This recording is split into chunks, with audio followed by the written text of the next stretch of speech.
Hello viewers, welcome to Kalidi Kurichi cinema. இந்த வீடியோவில் நம்ம தனுஷ் நடித்து தீபாவளிக்கு வெளிவந்த படங்களை பற்றி தான் பார்க்க போகிறோங்க.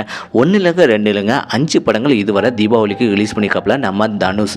இந்த படங்களை பற்றி நம்ம டீட்டெயிலாக பார்க்க போகிறோங்க. அதுக்கு முன்னாடி நம்ம சேனல் வீடியோவை இப்போ தான் ஃபஸ்ட் டைம் பார்க்குறீங்கன்னா நம்ம சேனல் வீடியோவை ஃபுல்லாக பாருங்கள். லைக் பண்ணுங்கள், கமெண்ட் பண்ணுங்கள், சப்ஸ்கிரைப் பண்ணுங்கள், கூடவே இருக்கிற பெல் ஐக்கானை மறக்காமல் கிளிக் பண்ணுங்கள். வாங்க வீடியோக்குள்ள போகலாம். நம்ம தனுஷ் நடித்து தீபாவளிக்கு வெளிவந்த படங்கள் 5. அது என்னென்ன படங்கள் எந்த வருஷம் அப்படிங்கிறத இந்த வீடியோவில் டீட்டெயிலாக பார்க்க போகிறாங்க. ஃபஸ்ட்டு வருஷம் பார்த்தீங்கன்னா 2004ஆம் ஆண்டு தன்னுடைய 21வது வயசில் ட்ரீம்ஸ் அப்படிங்கிற படம் தான் ரிலீஸ் பண்ணியிருக்காப்புல நம்ம தனுஷ் தீபாவளிக்கு. இந்த படத்தை வந்து டேரக்டர் கஸ்தூரி ராஜா வந்து டைரக்ஷன் பண்ணியிருக்காப்புல, அதாவது நம்ம தனுஷனுடைய அப்பா. இந்த படத்தில் வந்து நம்ம தனுஷ் வந்து சக்தி அப்படிங்கிற கேரக்டரில் சூப்பராகவே நடிச்சுப்பாப்புலங்க. இந்த படத்தில் நம்ம தனுஷ்க்கு ஜோடியாக வந்து தியா வந்து கதாநாயகியாக நடிச்சுக்காப்புல. இந்த படத்தில் உள்ள கதை பாட்டு எப்படி இருக்குது அப்படிங்கிறத மறக்காம கமெண்ட் செக்ஷனில் கமெண்ட் பண்ணுங்கள்.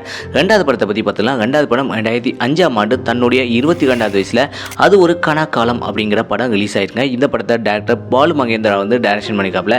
இதில் வந்து நம்ம தனுஷ் வந்து ஸ்ரீனிவாசன் அப்படிங்கிற கேரக்டரில் சூப்பராகவே நடிச்சு பார்ப்பாங்க.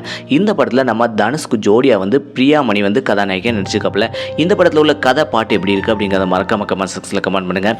3வது படம் ரொம்ப ஃபேமஸான படங்க. அது எந்த வருஷம் பார்த்தீங்கன்னா 2007ஆம் ஆண்டு தன்னுடைய 24வது வயசில் பொல்லாதவன் படம் தாங்க. பொல்லாதவன் படம் யார் யாருக்கு பிடிக்கும் அப்படிங்கிறத மறக்காம கமெண்ட் செக்ஷனில் கமெண்ட் பண்ணுங்கள். இந்த படத்தை வந்து டேரக்டர் வந்து நம்ம வெற்றிமாறன் தான் டைரக்ஷன் பண்ணிக்காப்புல. இதில் வந்து நம்ம தனுஷ் வந்து பிரபு சங்கர் அப்படிங்கிற கேரக்டரில் சூப்பராகவே நடிச்சு பார்ப்பலாங்க. ஆனால் இந்த படத்தில் நம்ம தனுஷை வந்து பிரபு அப்படின்னு தான் கூப்பிடுவாங்க. இந்த படத்தில் வந்து நம்ம தனுஷ்க்கு ஜோடியாக வந்து ரம்யா வந்து கதாநாயகியாக நடிச்சுக்காப்புல. இதில் இந்த படத்தில் உள்ள பாட்டு எப்படி இருக்குது, இந்த படத்தில் உள்ள கதை எப்படி இருக்குது அப்படிங்கிறத மறக்காம கமெண்ட் செக்ஷனில் கமெண்ட் பண்ணுங்கள். 4வது படத்தை பற்றி பார்த்தலாம். 4வது படம் 2010ஆம் ஆண்டு தன்னுடைய 27வது வயசில் உத்தம புத்திரன் அப்படிங்கிற படம் ரிலீஸ் ஆயிருங்க. இந்த படத்தை வந்து டேரக்டர் மித்ரன் ஜவஹர் வந்து டைரக்ஷன் பண்ணிக்காப்புல.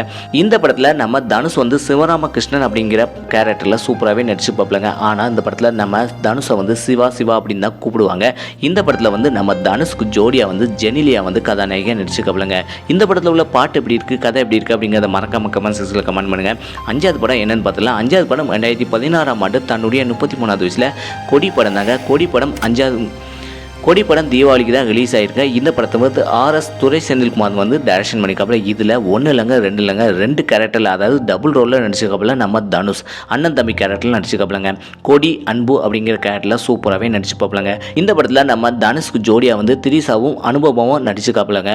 இந்த படத்தில் உள்ள பாட்டு எப்படி இருக்குது, இந்த படத்தில் உள்ள கதை எப்படி இருக்குது அப்படிங்கிறத மறக்காம கமெண்ட் செக்ஷனில் கமெண்ட் பண்ணுங்கள். இந்த 5 படங்களில் உங்களுக்கு எந்த படம் பிடிச்சிருக்கு, எந்த படத்தில் உள்ள கதை பாட்டு பிடிச்சிருக்கு அப்படிங்கிறதையும் மறக்காம கமெண்ட் செக்ஷனில் கமெண்ட் பண்ணுங்கள்.